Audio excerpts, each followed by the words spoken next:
Bonjour à toutes et bonjour à tous.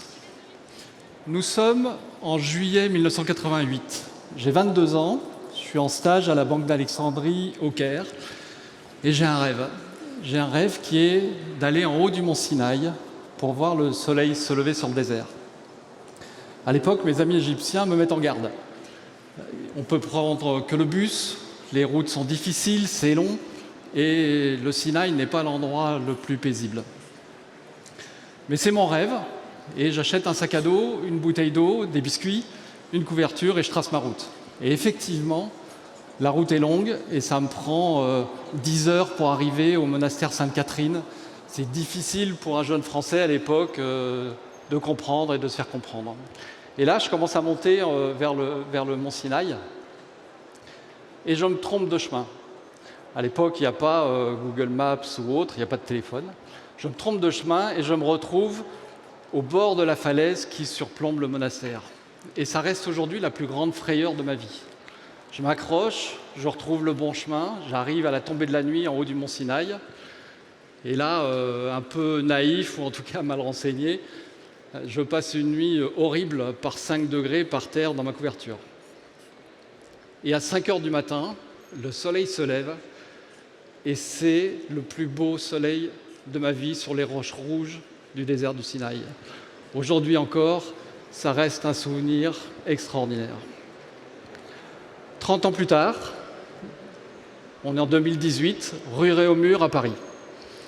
J'ai rejoint De Vialet pour 2 raisons. La première, c'est l'émotion extraordinaire que procurent les enceintes fantômes quand on écoute sa musique préférée.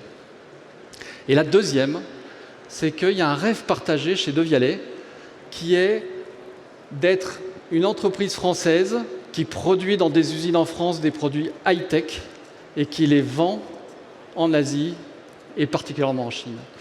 Vous n'imaginez pas le nombre de mises en garde qu'on a reçues à l'époque. Il va falloir ouvrir notre capital à des entreprises asiatiques ou chinoises, il va falloir faire des partenariats, on n'a pas les bons contacts, chaque pays en Asie est différent, toutes les cultures sont différentes, et puis alors surtout, on va nous piller nos technologies. Et pourtant, nous, chez De Vialet, on est convaincus que nos produits sont extraordinaires et on est convaincus que cette émotion, cette passion, va plaire au marché asiatique. Et donc on y va, on prend l'avion. Certains d'entre nous s'expatrient, on commence à recruter, notamment en Chine. Et là, encore une fois, on prend un certain nombre de mauvais chemins. On ouvre un premier magasin à Shanghai. C'est un désastre total. On le ferme au bout de 6 mois, la mort dans l'âme. On ouvre un deuxième magasin à Hong Kong. Là, c'est un super carton, à tel point qu'un de nos grands concurrents force le centre commercial où on était à fermer. Mais on s'accroche et on se dit, il y a un autre rêve possible qui est de fournir les technologies du son, les technologies De Vialet au plus grand groupe de tech en Asie, à savoir Huawei. Prenez 2 secondes pour imaginer les mises en garde que je reçois quand je dis De Vialet va fournir ces technologies au groupe Huawei. Et puis on parle du groupe Huawei. Huawei, 150 000 personnes. De Vialet, 400. Huawei, 100 milliards de dollars de chiffre d'affaires. De Vialet, beaucoup moins. Alors on fait un truc inhabituel, on appelle le standard. On appelle le standard et on demande à parler au patron de la R&D. Je vous laisse imaginer l'accueil au standard. Mais on s'accroche et on s'accroche. L'année prochaine, le chiffre d'affaires de Vialet en Asie sera supérieur à celui que nous faisons en Europe. L'année prochaine, ou dans 2 ans, le chiffre d'affaires que nous ferons en Chine sera supérieur à celui de la France. Depuis 2 ans, Huawei nous a choisis comme partenaire stratégique mondial pour l'audio. Tous les produits Huawei qui sortent, les télévisions, les laptops, les ordinateurs, les enceintes, embarquent les produits De Vialet et portent la marque De Vialet. Si bien qu'aujourd'hui, notre taux de notoriété en Chine est de 7% dans les grandes villes.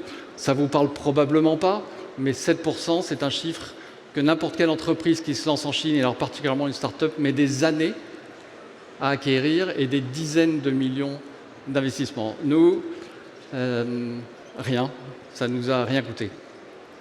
Et par ailleurs, ça nous permet de financer notre recherche et développement et de recruter à Paris les ingénieurs les plus brillants.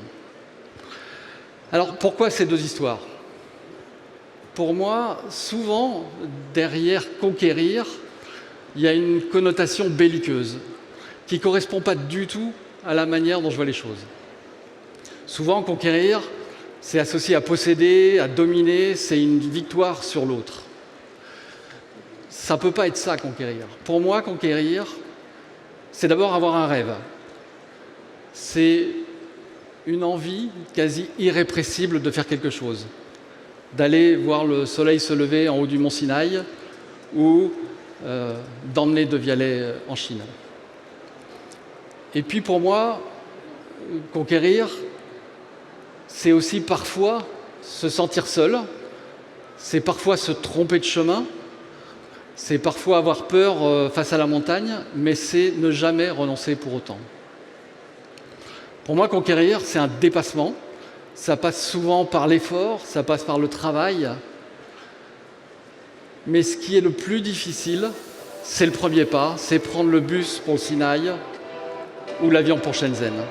Conquérir, ne rien lâcher, se battre et au bout du bout, voir le soleil se lever. Merci beaucoup. Make you want to move.